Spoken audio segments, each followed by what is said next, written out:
আজকে আমি half cup সুজি দিয়ে এমন একটা মজার আর একদম ইউনিক পিঠা বানাতে যাচ্ছি, যেটা একবার বানালে বারবার বানাতে মন চাইবে। খুব কম উপকরণে খুব সহজে এই রেসিপিটা তৈরি করা যায়। আর বিশ্বাস করুন, খেতে এতটাই টেস্টি হয় যে পরিবারের সবাই আবার বানানোর রিকোয়েস্ট করবে। চলুন আর দেরি না করে রেসিপিটা শুরু করা যাক।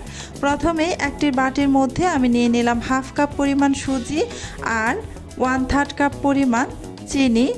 এবার দিয়ে দিচ্ছি নারকেল কোড়ানো 1/3 কাপ পরিমাণ, সামান্য একটু এলাচের গুঁড়া দিয়ে দিলাম, ঘি দিয়ে দিব 1 চামচ পরিমাণ,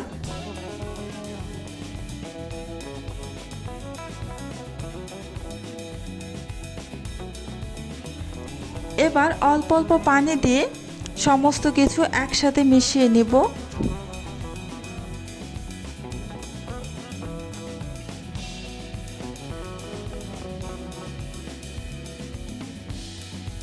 ভালোভাবে মেশানো হয়ে গিয়েছে। এখন ঢাকনা দিয়ে ঢেকে অপেক্ষা করব প্রায় 10 মিনিটের মতো। এই তো ফিরে আসছি 10 মিনিট পর। 10 মিনিট পর ঢাকনাটা আমি খুলে নিয়েছি। সুজিটা কিন্তু একদম খুব ভালোভাবে নরম হয়ে গিয়েছে। এবার এখানে আমি দিয়ে দিব আটা হাফ কাপ পরিমাণ।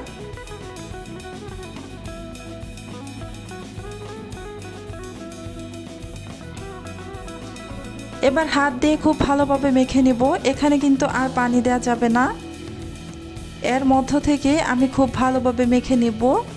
আর এই মিশ্রণটা কিন্তু একটু নরম হবে, শক্ত হবে না, নরম করে বানাতে হবে।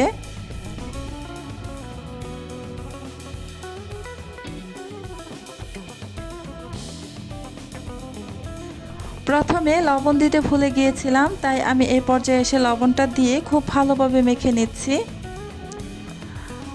যখন আপনি সুজি দিবেন তখনই কিন্তু লবণটা ব্যবহার করবেন। আমার মনে ছিল না, তাই আমি এখন লবণটা দিয়ে দিলাম। লবণটা দেওয়ার পর খুব ভালোভাবে মেখে নিচ্ছি, যেন লবণটা ভালোভাবে মিশে যায় সব কিছুর সাথে।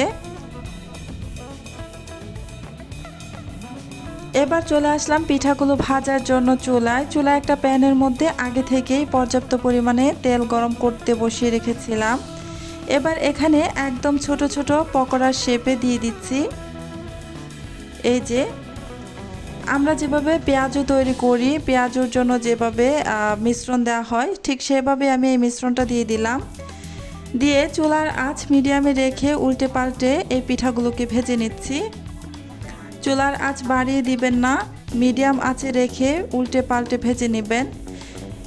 এই পিঠাগুলো হতে কিন্তু খুব বেশি সময় লাগে না, অল্প সময়ের মধ্যেই পিঠাগুলো হয়ে যায়।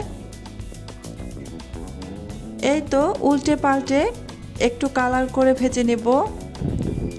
হালকা একটা কালার চলে এসেছে। এবার আমি এগুলোকে তেল ঝরিয়ে উঠিয়ে নেব।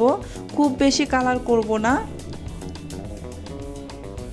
এই তো এগুলো আমার তেল ছড়িয়ে উঠিয়ে নেওয়া হয়ে গিয়েছে। সেমভাবে আমি বাকি পিঠাগুলোকেও বানিয়ে নেব। এই পিঠাগুলো ভাজার সময় চুলার আঁচ একদমই বাড়ানো যাবে না, কখনো বাড়িয়ে কখনো কমিয়ে এমন করা যাবে না। মানে শুরু থেকে শেষ পর্যন্ত চুলার আঁচ একই রকম রাখতে হবে। এতে করে এই পিঠাগুলো খুব বেশি শক্ত হবে না, একদম নরম, আবার উপরটা মুচমুচে থাকবে, খেতে ভীষণ ভালো লাগবে। দেখতেই পাচ্ছেন খুব সহজেই হাফ কাপ সুজি দিয়ে এত নরম আর মজার পিঠা তৈরি হয়ে গেল। আশা করি রেসিপিটা আপনাদের ভালো লেগেছে। আপনারা অবশ্যই একবার বাসায় ট্রাই করে দেখবেন আর কেমন হয়েছে কমেন্টে জানাবেন। ভিডিওটি ভালো লাগলে লাইক শেয়ার করুন এবং এমন সহজ রেসিপি পেতে চ্যানেলটি সাবস্ক্রাইব করে পাশেই থাকুন। আল্লাহ হাফিজ।